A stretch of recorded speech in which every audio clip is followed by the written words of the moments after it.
السلام علیکم ورحمۃ اللہ وبرکاتہ۔ نیکی کے سفر سٹوری کو ہم آگے بڑھا رہے ہیں۔ ڈاکٹر نے مجھے مصیبت اور پریشانیوں کا ذکر کیا، تقدیر پر راضی رہنے کی فضیلت جتائی۔ پھر اس نے اچانک اور بھیانک خبر دی، بچے کی آنکھوں میں سوزش ہے، ایسا لگتا ہے کہ وہ کبھی دیکھ نہیں پائے گا اور اندھا ہے۔ یہ سنتے ہی میرا سر جھک گیا۔ رات والا نابینا آنکھوں کے سامنے آ گیا، جس سے میں نے شرارت کی تھی۔ بھلا اب میں کیا کہہ سکتا تھا؟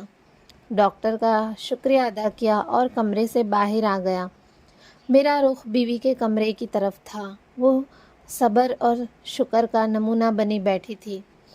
اس نے مجھے بارہا نصیحت کی تھی کہ لوگوں کا مذاق نہ اڑایا کریں، غیبت سے پرہیز کیا کریں اور چغلی نہ کھایا کریں، لیکن میں ہر بار اس کی نصیحت ایک کان سے سنتا اور دوسرے کان سے نکال دیتا تھا۔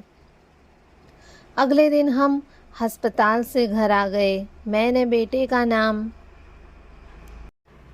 سالم رکھ دیا۔ میرے خیالوں کی اسکرین پہ بیوی کی نصیحتیں کچھ دیر تک چمکی اور پھر بجھ گئی۔ سچ پوچھیں تو مجھے سالم سے کوئی محبت نہیں تھی۔ میں اس کی طرف کبھی کوئی دھیان نہ دیتا، بس یہ سمجھ لیا کہ وہ ہمارے گھر میں موجود ہی نہیں۔ جب وہ روتا، میں اٹھ کر دوسرے کمرے میں چلا جاتا، لیکن جہاں تک میری اہلیہ کا تعلق تھا، وہ اس سے بہت پیار کرتی تھی، اس کا بے حد خیال رکھتی تھی۔ مجھے سالم سے نفرت تو نہیں تھی، مگر پیار بھی نہیں تھا۔ وقت کی رفتار کے ساتھ ساتھ سالم بڑا ہوتا گیا۔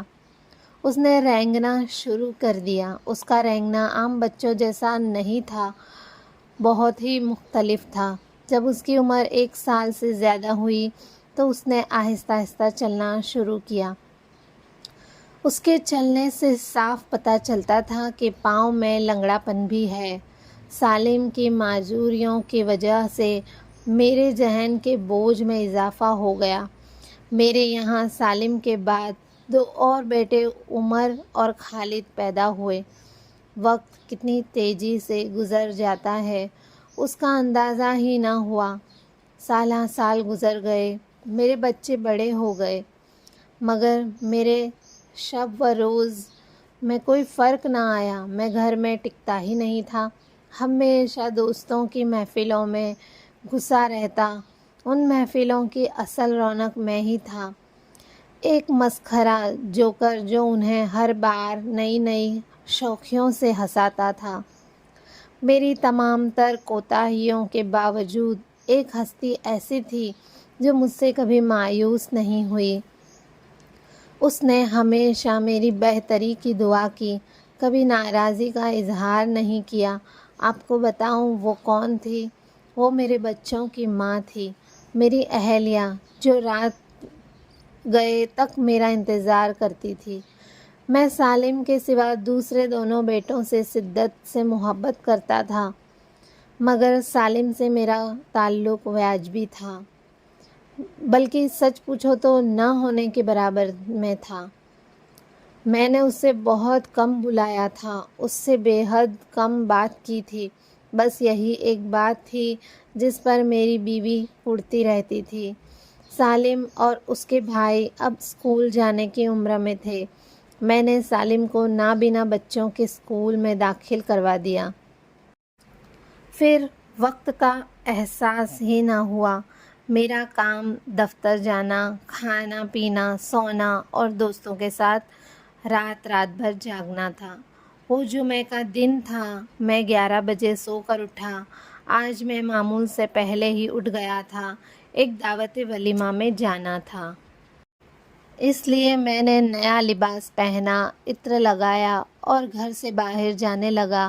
میں اپنے کمرے سے نکلا، میں نے دیکھا سالم زار و قطار رو رہا ہے۔ میرے قدم رک گئے۔ میری زندگی میں پہلی بار ایسا ہوا تھا کہ میں نے سالم کو روتے دیکھا۔ 10 سال بیت گئے تھے، لیکن میں نے کبھی اس کی طرف توجہ ہی نہیں کی تھی۔ کبھی اسے مڑ کر بھی نہ دیکھا تھا۔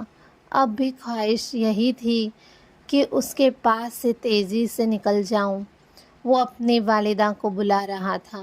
نہ جانے وہ کون سا جذبہ تھا کہ میں اس کی طرف لپکا اور پوچھا، کیوں رو رہے ہو؟ اس نے میری آواز سنی تو رونا بند کر دیا۔